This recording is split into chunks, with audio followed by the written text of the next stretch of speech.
ಸಾವಯವ ಹಾಗೂ ಸಮಗ್ರ ಕೃಷಿ ಜೊತೆಗೆ ಮೀನು ಸಾಕಾಣಿಕೆಯಲ್ಲಿಯೂ ನಿರೀಕ್ಷೆಯಂತೆ ಯಶಸ್ಸು ಕಾಣುವ ಮೂಲಕ ಚನ್ನರಾಯಪಟ್ಟಣ ತಾಲೂಕಿನ ಮಂಡಲೀಕನಹಳ್ಳಿ ಗ್ರಾಮದ ಕೆ ಪೃಥ್ವಿಕುಮಾರ್ ಯುವ ರೈತರಿಗೆ ಮಾದರಿಯಾಗಿದ್ದಾರೆ. ಕೆ ಪೃಥ್ವಿಕುಮಾರ್ ಅವರು 12.20 ಎಕರೆ ಕೃಷಿ ಜಮೀನು ಹೊಂದಿದ್ದು, ಕಳೆದ 7-8 ವರ್ಷಗಳಿಂದ ರಾಸಾಯನಿಕ ಗೊಬ್ಬರ ಹಾಗೂ ಔಷಧಿಗಳ ಬಳಕೆಯನ್ನು ಬದಿಗೊತ್ತಿದ್ದು, ಸಾವಯವ ಹಾಗೂ ಸಮಗ್ರ ಕೃಷಿ ಅನುಸರಿಸುವ ಮೂಲಕ ನಿರೀಕ್ಷೆಯಂತೆ ಯಶಸ್ಸು ಕಂಡಿದ್ದಾರೆ.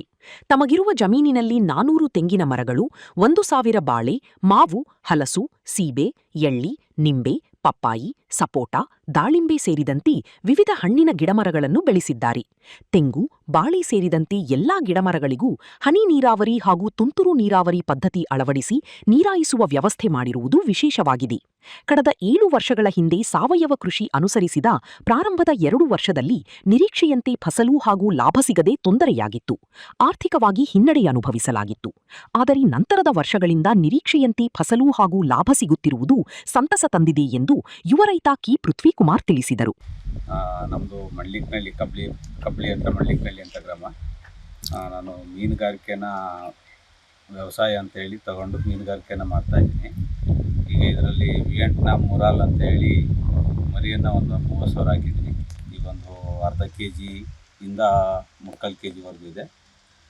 ಮಾರ್ಕೆಟ್ ಬಂದು ಒಂದು 300-350 ರೂಪಾಯಿ ಮಾರ್ಕೆಟ್ ಇದೆ. ಒಂದು ಕೃಷಿ ಹೊಂಡದ್ದು ಉದ್ದ ಬಂದು 200 ಅಡಿ ಉದ್ದ, 100 ಅಡಿ ಅಗಲ ಇದೆ. ಅದಕ್ಕೆ ಮೇಲೆ ಬರ್ಡ್ ನಟ್ಸ್ ಎಲ್ಲ ಮಾಡಿದ್ದೀನಿ, ಏನು ಒಳಗಡೆ ಹೋಗಬಾರ್ದು ಅಂತೇಳಿ. ಪ್ರತಿ ದಿನ ನೀರು ನನ್ನ ಬೋರ್ನಿಂದ ಪಾಂಟಿಗೆ ಬಂದು ಪಾಂಟ್ನಿಂದ ಪ್ರತಿದಿನ ತೋಟಕ್ಕೆ ಹೋಗುತ್ತೆ. ಪ್ರತಿ ದಿವಸ 2 ಟೈಮು ಫೀಡನ್ನು ಹಾಕ್ತಾಯಿದ್ದೀನಿ. ಕೃಷಿ ಜೊತೆಗೆ ಮೀನು ಸಾಕಾಣಿಕೆಗೂ ಮುಂದಾಗಿದ್ದಾರೆ. ತಮ್ಮ ಜಮೀನಿನ ಒಂದು ಭಾಗದಲ್ಲಿ 200x10 ಉದ್ದಗಲ ಹಾಗೂ 15 ಅಡಿ ಆಳದ ಅಳತೆಯುಳ್ಳ ದೊಡ್ಡದಾದ ಕೃಷಿ ಹೊಂಡ ನಿರ್ಮಿಸಿದ್ದು, ಟಾರ್ಪಲ್ ಹೊದಿಕೆ ಮಾಡಲಾಗಿದೆ. ಸುತ್ತಲೂ ತಂತಿ ಬೇಲಿ ನಿರ್ಮಿಸಿ ಗ್ರೀನ್ ಸ್ಕ್ರೀನಾ ಮತ್ತು ಮೇಲ್ಭಾಗದಲ್ಲಿ ಸಂಪೂರ್ಣ ಬರ್ಡ್ ನೆಟ್ ಅಳವಡಿಸಲಾಗಿದೆ. ಹೊಂಡದಲ್ಲಿ ನೀರು ತುಂಬಿಸಿ ಮುರಾಲ್ ಎಂಬ ವಿಶೇಷ ತಳಿಯ 30,000 ಮೀನಿನ ಮರಿಗಳನ್ನು ಬಿಡಲಾಗಿದೆ. ಈ ವಿಶೇಷವಾದ ತಳಿಯ ಮೀನಿನ ಮರಿಗಳ ಸುತ್ತಲ 15 ರೂಪಾಯಿ ಬೆಲೆ ನೀಡಿ ಖರೀದಿಸಲಾಗಿದೆ. ಈ ವಿಶೇಷ ತಳಿಯ ಮೀನುಗಳನ್ನು